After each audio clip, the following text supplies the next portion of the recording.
Here we go. Please join me and welcome me to the stage, CHRISTOPH! So I want to tell you a story about September 13th, 2015. So I always knew that I was a little bit different. How many of you guys feel like you're a little bit different? That maybe normal doesn't apply? Come on, put a hand up. Put a hand up pretty high. Normal does not apply, right? I always felt like normal just wasn't a word or something in my vocabulary. So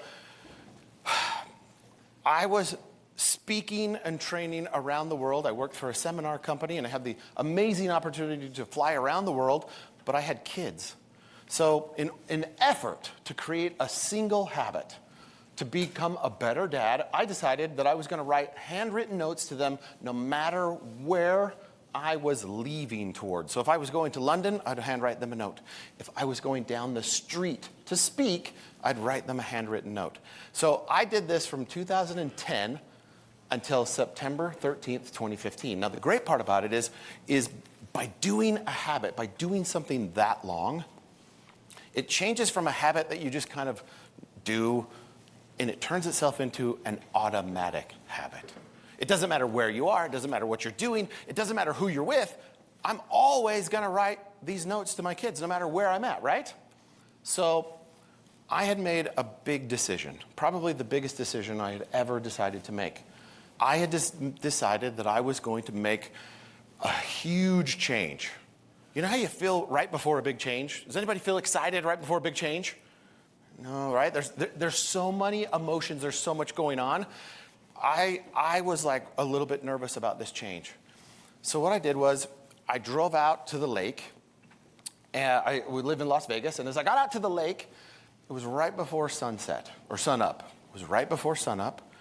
And I'm sitting there in the car, and it was almost picture perfect. I had imagined this in my mind many, many times. And as the sun came right up, as soon as it crested, I reached into my bag, I pulled out a 9mm pistol, and I put it in my mouth. This is super heavy. The good news is that the story gets better from here. So the second, and I mean the second, before I pulled that trigger, a single thought ran through my head that said, you hadn't written the note to your kids for the last time. Whoa. That just settled on me. The great news is because it became an automatic habit, I didn't even think about it. I put the weapon on the seat, and I grabbed out my notebook, and I started writing. Now, I always started with my son. He's my oldest. We have nicknames. So he's called Monkey. So I said, hey, Monkey. Now, here's the part. I'm pretty embarrassed about what I wrote. Because I wrote some things that said, hey, you're only 8. I'm going to need you to step up and become the man of the house because I took the easy way out. Whoa, that hurt. But I continued. I got to my daughter. So my second oldest daughter is called Turtle because most of her life she hides in her shell. And if she comes out, it's like a snapping turtle. She will bite you. Woo! Amazing, powerful, and beautiful. So I wrote Turtle, hey, sweetheart, I'm not going to be there when that dumb boy up the street breaks your heart. And you're looking for someone to console you because I quit. Whoa, it settled on me again. I got to Goose. Now, Goose is a cheerleader. She's been a cheerleader since she was 3 years old, and she is by far the loudest goose on the planet. So I got to Goose, and all of a sudden it was like, wait, I realized where I was, what was about to happen, and I realized I needed some help. How many of you have ever been in a place in your life where you're like, I need some help? But you don't know who to call, you don't know where to ask, you don't know what to do, right? For me, I knew that I needed to make a very difficult phone call. I had to call someone asking them for help and telling them that I was not safe. I knew that I had to call someone and they had to answer on the first ring. Whoa. I want you to think to yourself, who would you call? Who would you call if you only had one phone call? They had to answer within the first 2 rings. Time is of the essence. I have a lot of people in my phone. Sadly, I don't know that many of them would answer on the first or second ring. Most of my friends would probably let it go to voicemail. If someone called you, would you answer or would you let it go to voicemail? I want you to think about that as we kind of dissect in where we're going, right? Because habits, say that word with me, habits, oh, let's do it all together. Habits, say it with a little bit of like something in there, right? Like habits, there, that's good. So habits start really, really small. They also can start huge. If you aren't happy with where you're at, you can make a change, yes? Totally. If you aren't living the life that you want, you can change, yes? If you aren't driving the car that you want, you can change, yes? Totally, even if it's just for the afternoon. Because they have Turo, they have, right? You can go rent a Porsche. If you've ever wanted to drive a Porsche, drive a Porsche. It will light a fire under you to get to want to own one someday, I promise. And who cares that you only got to drive it for 1 hour because that's all you could afford? So what? Feel what it feels like to drive that car. Maybe you have to walk through some homes that you can't afford just to feel what it feels like to walk through some homes you can't afford. That's okay, because we all start with wherever we're at and whatever we're doing. Habits can start small. They can also start really, really big. And that's the power that we have. I know that was a little heavy, right?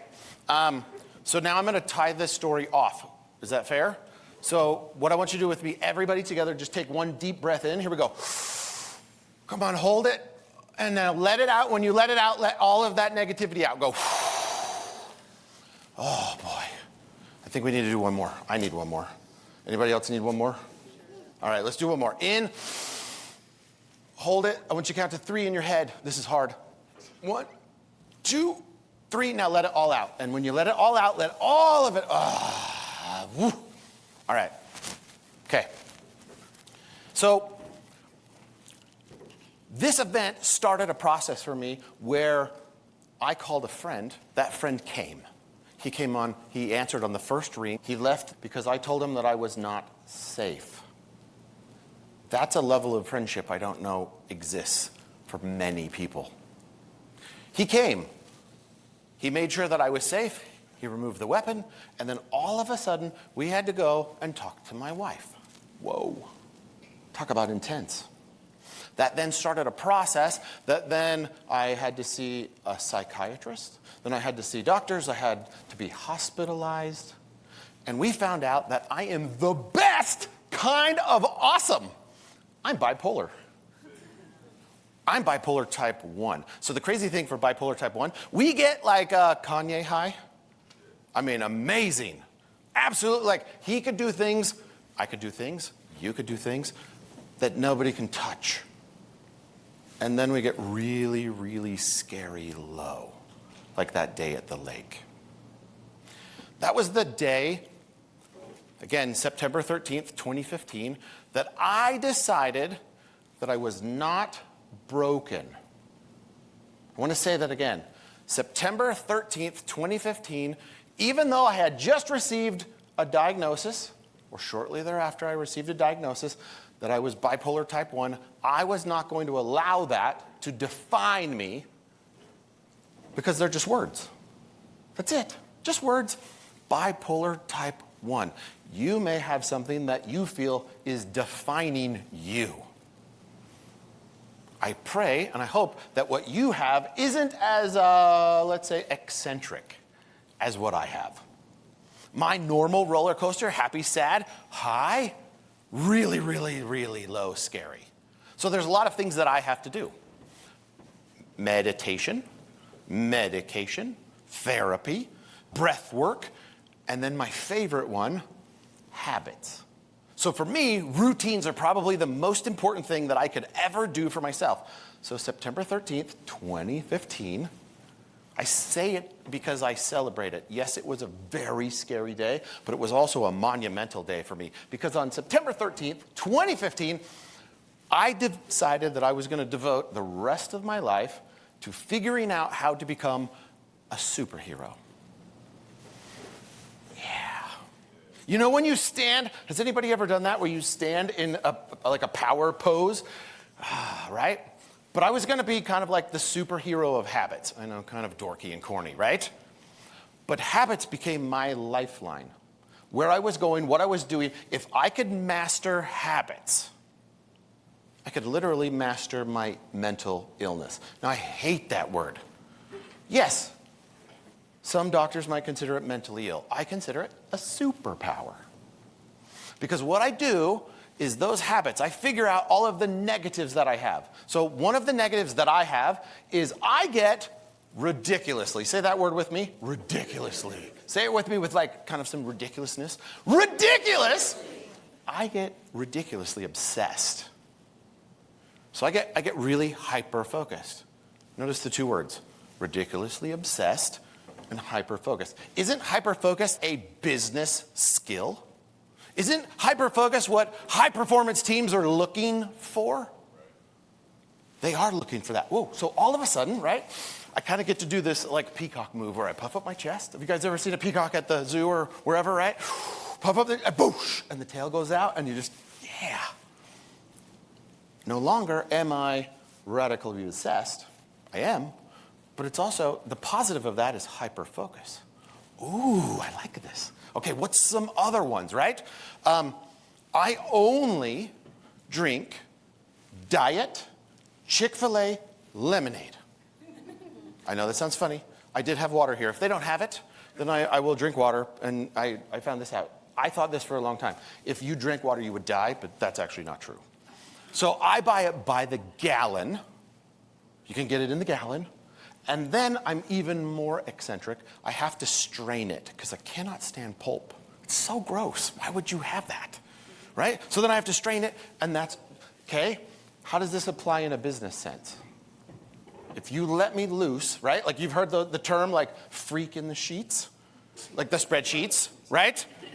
You get me into the spreadsheets, woo! I get just as kind of like fun with everything, like the numbers, the math, it gets awesome. You probably have some positives and some negatives. It's okay. I know you do. You know you do. We're just all somehow hoping that no one notices. So what I want you to do starting today, if you're brave. How many of you want to be brave? Put a hand up if you want to be brave. Okay, so I'm gonna say this, right? If I would have said, put a hand up, and whoever hands up the highest wins $20. What would happen? Right? All of a sudden I got people like tippy toes jumping, right? Okay, so let's try this one more time. How many of you want to be awesome? There it is, right? Because the interesting thing is if your hand is kind of like here, I believe in this statement. How you do anything is how you do everything. Say that with me. How you do anything is how you do everything. It doesn't matter if you're washing your hands. We've all seen the people in the bathroom. They don't do a good job. What do you think their car looks like? Ooh, no thanks. Don't want to ride in that, right? We know if all of a sudden you're asked to do a particular task.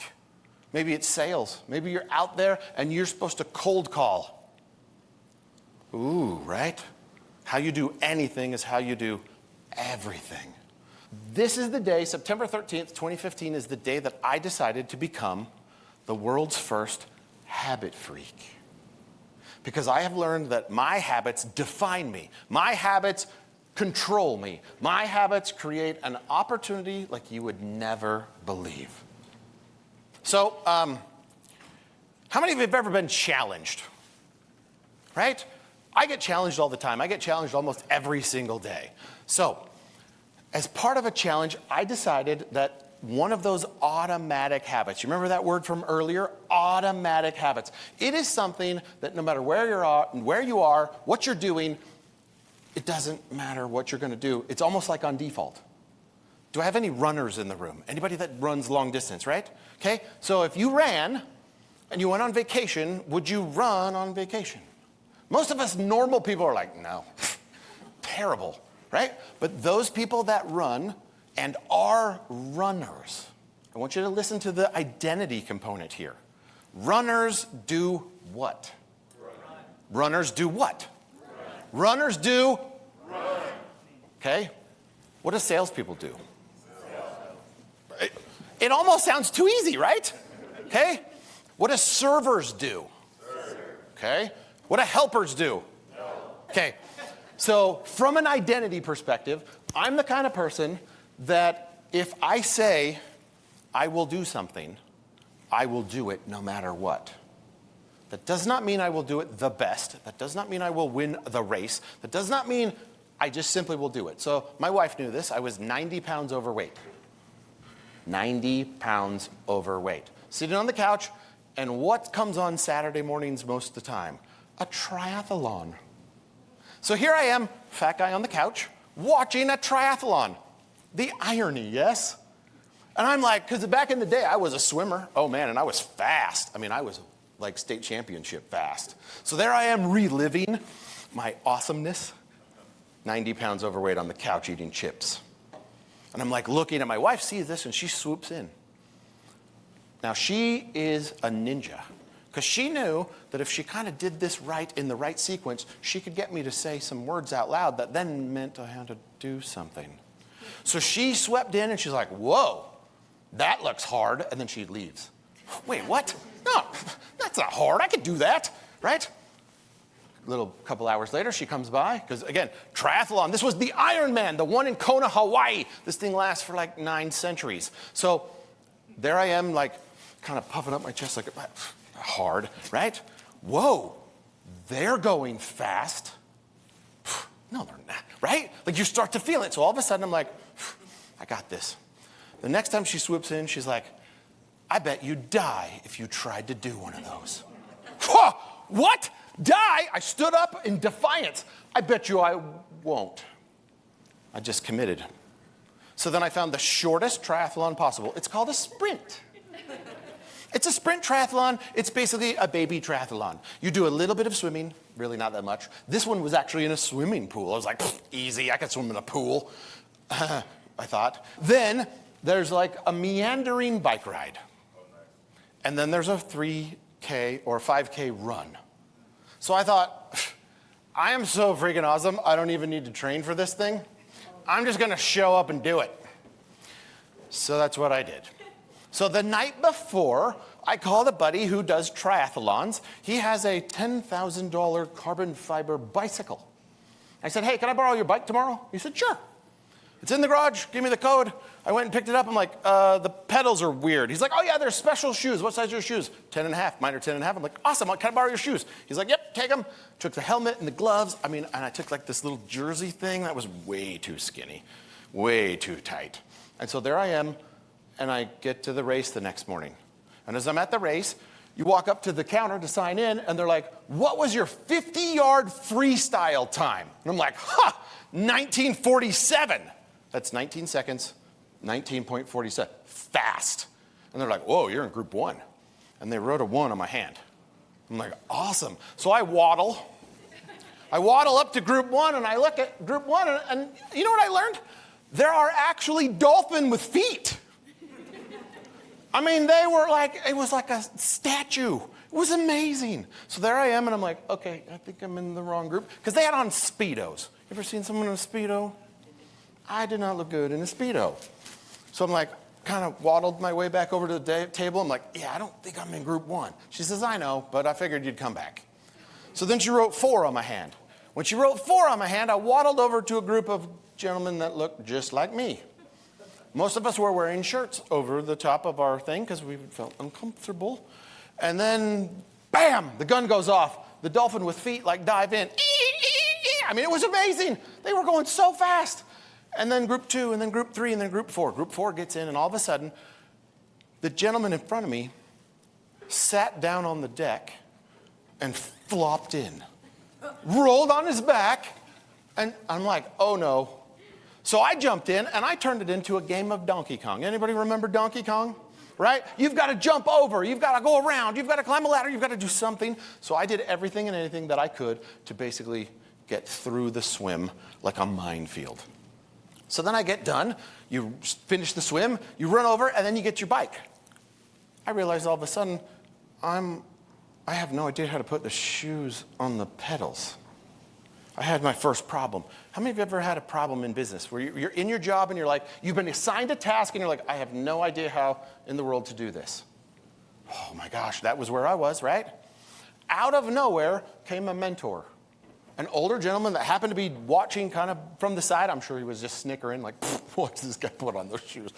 Look at this. Because when you put them on, they kind of fit, like you kind of can't walk normal, like they have a little thing in the top, and you have to somehow clip it into the bike, right? All right. So I get on the bike, right? He told me all you have to do is push straight down. So I push straight down, and the pedal goes, clicks right in, and off I ride.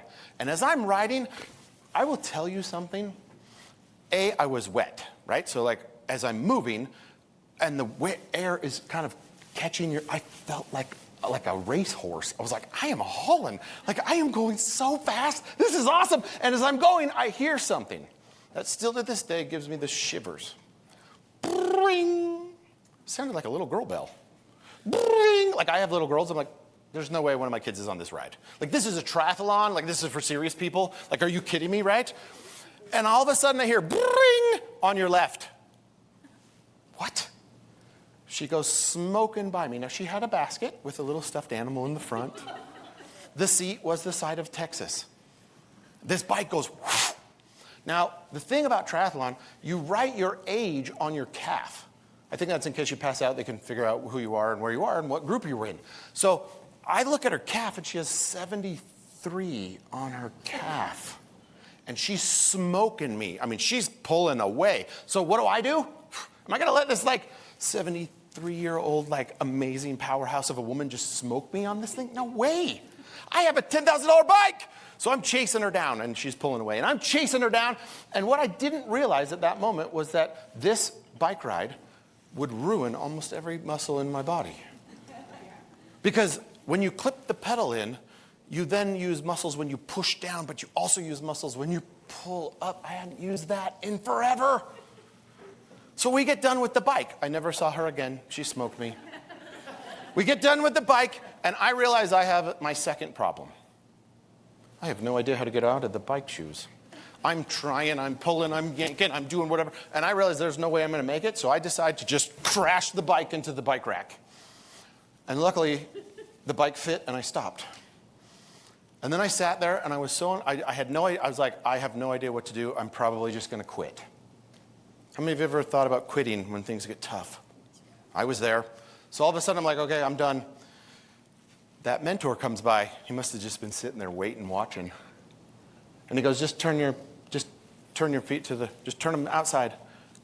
And they clip, and it literally went. I was like, there's no way it was that easy. In life and in business, sometimes it literally is that easy. We just want to make it too hard because it somehow makes us feel awesome for it to be hard. So then it comes to the time that I was least dreading. So I'm not a runner. I'm never going to be a runner. I don't even like watching people run. So I was like, okay, it's a 5K. I can do this. This is easy. So I put on my running shoes that I had bought the night before at Shields because I figured brand new shoes would probably be the best choice, right? Oh yeah. If you want like a horde of blisters. So I put the shoes on, and as I started to walk, I started to notice that I have felt muscles in my legs that I didn't even know existed. And all of a sudden, they started to tighten up where I felt like Iron Man. And I was like, whoa, this is going to be a long 5K. But I decided I have to finish, yes? Right? Okay, 5K, I could walk it. So that's what I decided to do. So I decided to walk, and the first couple of steps were hard, and as I kept walking, it actually got easier. Isn't it the same in life? The longer we do something, all of a sudden it starts to get easier. So then I'm like, okay, I can jog because I don't want to look like an idiot. So I'm going to jog. So then I kind of start jogging. That hurt a lot. And then I start feeling good, and then I'm like, all right, I can run. That only lasted about 10 steps because there was a lot. That was just too much. And as I kept running and jogging, mostly just kind of slouching through, I noticed that there was a drink station. And they had the most amazing, like syrupy concoction known to man, and cookies. And so I stopped, and I drank like 14. And then I ate like 8 cookies. And then people were coming by, and I was like, hey, you need a cookie, and you need a drink. And I started handing them out. And the sweet worker right there looked at me, and she goes, this is so nice that you finished and came back to help. I'm like, I haven't finished. I have decided I'm just going to stand here because my muscles hurt so bad. I'm just going to stand here until no one is left, and then I'm going to go to my car in utter failure. She says, do you realize that the finish line is about 1,000 feet that way around that corner?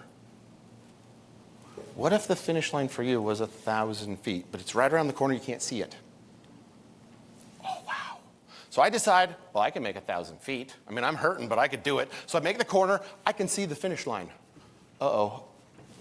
Because I'm kind of like a peacock sometimes, I had told everyone under the sun that I was doing this, and I had invited them to come and celebrate with me at the finish line because I was awesome and I was going to prove my wife wrong that I did not die. Remember, that was the goal. So all of a sudden, I see the finish line, but you can't. So it finished in kind of like an auditorium, like a track thing, right? So they had stands and bleachers and a whole bunch of balloon animals and whatever. And I'm like, I cannot hobble in here. I have to sprint this.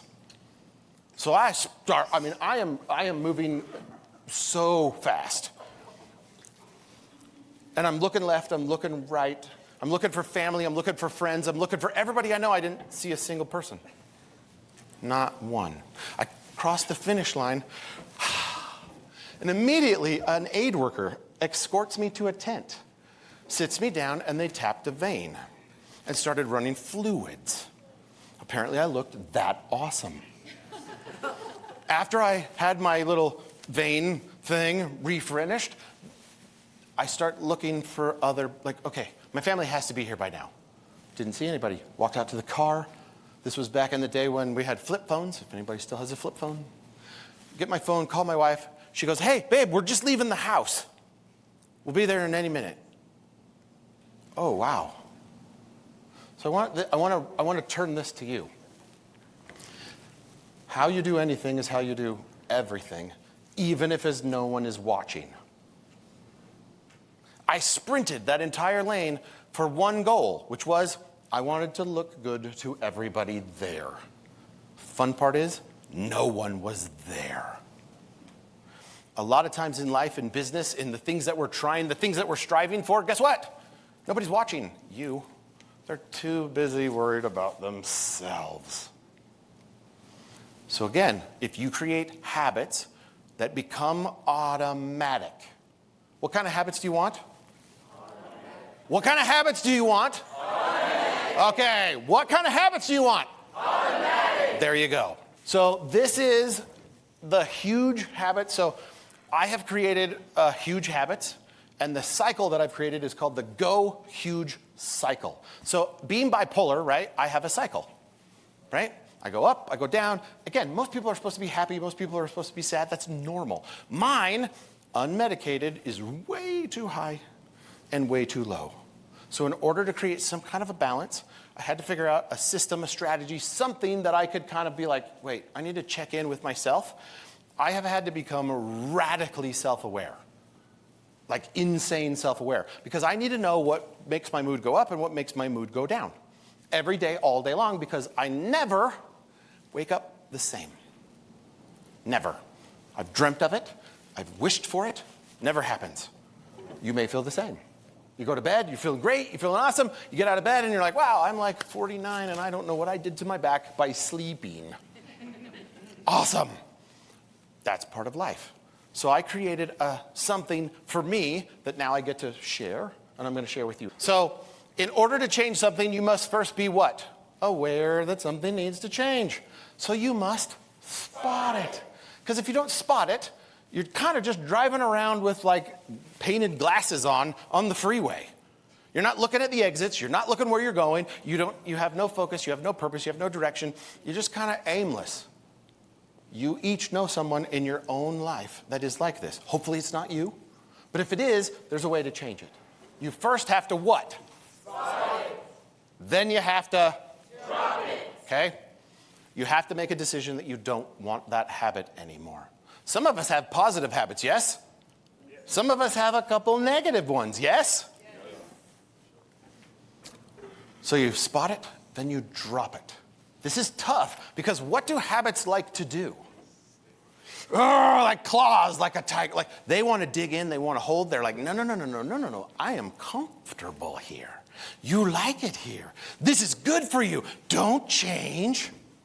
That's our comfort zone. Because when we're uncomfortable, what usually follows? Success. That's the trick nobody tells you. If you had never applied for a particular job and you apply for that job knowing, you know what, I don't even know if I'm qualified to get this job, but you decide to do it anyway, you're nervous, you're hesitant, your comfort zone says, why would you apply? You're never going to get that job. But you do it anyway, what could happen? They could see you in the interview and go, oh my gosh, she is so awesome. He is awesome. They could see you and go, you know what? Yeah. And the opportunity can happen. But that comfort zone wants to keep you small. So once we spot it, we drop it. And then the third one. This is where you get to create. How many of you like to create? Oh, I love to create. Love to create. I am a closet painter. No, I actually paint in a closet. Like my wife was like, you're not doing that out in front. You're going to have to. So she created what we call my painter's closet. And I'm allowed to make as much mess on the wall, floor, ceilings as I want in my painter's closet. It allows me, I have this release of creativity that I've never had anywhere else. Will anyone ever see my artwork? No.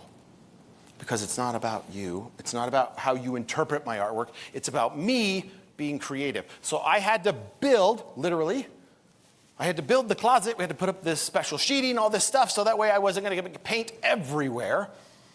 You can build whatever habits you want to have for the life that you want to have. If your department in your teams is not where you wanted to go, you can build the habits to have the team that you want to have. Yeah, right? Let's do that one more time. Woo! We got one like, yeah, that's cool, I guess. So what was step number 1? Starting. What was 2? Dropping. And our favorite one, 3? Building. Step number 4 is where it gets really exciting. Back to my runners. Put my runners, my hands up, right?